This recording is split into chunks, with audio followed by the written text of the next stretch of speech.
FMCG সেক্টরের একটা অন্যতম কোম্পানি যার নাম হচ্ছে হিন্দুস্তান ফুডস। হিন্দুস্তান ফুডসের হচ্ছে কোয়ার্টার 4-এর রেজাল্ট আউট হয়ে গেছে। কোয়ার্টার 4-এর রেজাল্টের পারফরমেন্স কী টাইপের দিয়েছে হিন্দুস্তান ফুডস, সেটাকে নিয়ে আমরা অ্যানালিসিস করব। তার আগে আমরা দেখে নেব যে সিকোয়েন্সগুলো ঠিকঠাকভাবে সাজানো রয়েছে নাকি, এটাকে আগে দেখে নেব। এটা হচ্ছে এই কোয়ার্টার মিস হচ্ছে কোয়ার্টার 4, এটা প্রিভিয়াস কোয়ার্টার, আর এটা হচ্ছে 1 বছর আগে। তাহলে সিকোয়েন্সগুলো ঠিকঠাকভাবে সাজানো রয়েছে, আমরা এটুকুনি বলতেই পারি। এইবার আমরা দেখে নেব যে অ্যামাউন্টগুলো কিসে দিয়েছে। অ্যামাউন্টগুলো হচ্ছে কাটার্সে দিয়েছে অ্যামাউন্টগুলো। এইবারে আমরা চলে যাব কোম্পানিটার হচ্ছে টোটাল ইনকামে। তো টোটাল ইনকামে যাওয়ার আগে আমরা কি করব, একটু লার্জ করে নিয়ে অ্যাডজাস্ট করে নেব, তাহলে আপনাদের কাছে ব্যাপারটা আরও ভিজিবল হবে। তো চলে আসলাম টোটাল ইনকামে। এই কোয়ার্টার মিস হচ্ছে কোয়ার্টার 4-এ 936, প্রিভিয়াস কোয়ার্টারে ছিল 885, 1 বছর আগে ছিল 734। তাহলে 1 বছর আগে 734টা এখন কত হয়ে গেছে 936। তাহলে আমরা বলবো ইয়ার অন ইয়ার বেসিস কিন্তু জাম্প রয়েছে টোটাল ইনকামে। প্রিভিয়াস কোয়ার্টারে ছিল কত 885, সেটা হয়ে গেল এই কোয়ার্টার মিস হচ্ছে কোয়ার্টার 4-এ হয়ে গেল 936। তাহলে আমরা বলবো কোয়ার্টার অন কোয়ার্টার বেসিসও কিন্তু জাম্প রয়েছে টোটাল ইনকামে। তো ন্যাচারাল ব্যাপার, আমরা জানি যে ইনকাম করতে গেলে কোম্পানিকে এক্সপেন্সেস করতেই হবে। তো এখন দেখার বিষয়ে কোম্পানিটা ইনকাম করতে গিয়ে কতটা এক্সপেন্সেস করেছে। তো চলে আসলাম টোটাল এক্সপেন্সেসে। এই কোয়ার্টার মিস হচ্ছে কোয়ার্টার 4-এ 895, প্রিভিয়াস কোয়ার্টারে ছিল 846, 1 বছর আগে ছিল 706। তাহলে 1 বছর আগে 706টা এখন কত হয়ে গেছে 995।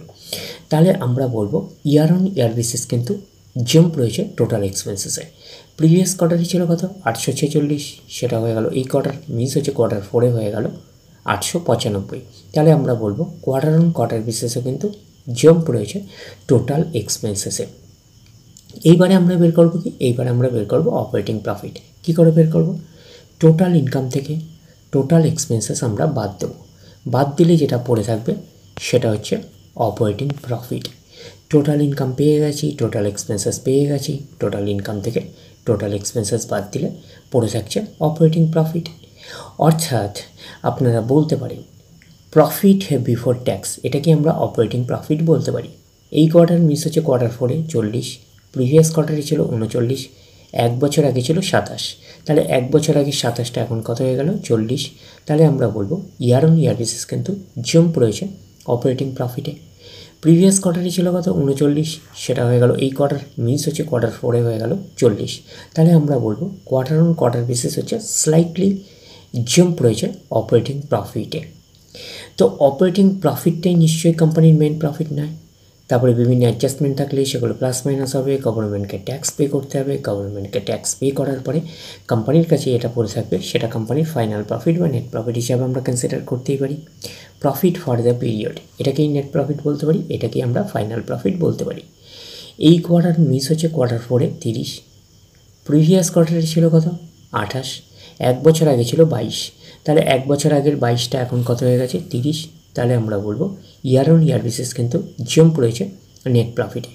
প্রিভিয়াস কোয়ার্টারে ছিল কত 28, সেটা হয়ে গেল এই কোয়ার্টার মিস হচ্ছে কোয়ার্টার 4-এ হয়ে গেল 30। তাহলে আমরা বলবো কোয়ার্টার অন কোয়ার্টার বেসিসে কিন্তু জাম্প রয়েছে নেট প্রফিটে। এইবারে আমরা চলে যাবো কোম্পানিটার হচ্ছে ইপিএসে অর্থাৎ আর্নিং পার শেয়ারে। তো আমরা চলে আসলাম কোম্পানিটার ইপিএসে অর্থাৎ আর্নিং পার শেয়ারে।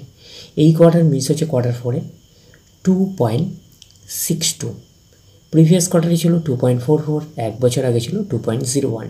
তাহলে 1 বছর আগের 2.01টা এখন কত হয়ে গেছে 2.62। তাহলে আমরা বলবো ইয়ার অন ইয়ার বেসিস কিন্তু জাম্প রয়েছে ইপিএসে অর্থাৎ আর্নিং পার শেয়ারে।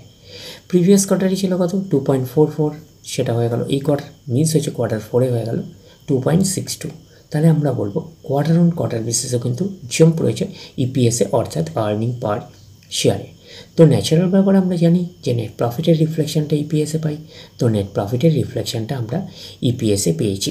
তো ওভারঅল কনক্লুশন হিসাবে নেট প্রফিটে আমরা কী বলতে পারি, ইয়ার অন ইয়ার বেসিস এবং কোয়ার্টার অন কোয়ার্টার বেসিস দুটোতেই কিন্তু জাম্প রয়েছে আমরা বলতে পারি।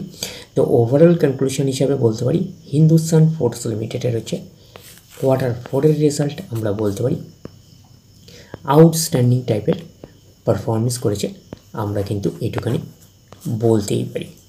তাহলে ওভারঅল ভিউটা আপনার কাছে ক্লিয়ার। তাহলে এই অবধি, নেক্সট ভিডিওতে আবার আপনার সাথে আমার দেখা হচ্ছে। ধন্যবাদ।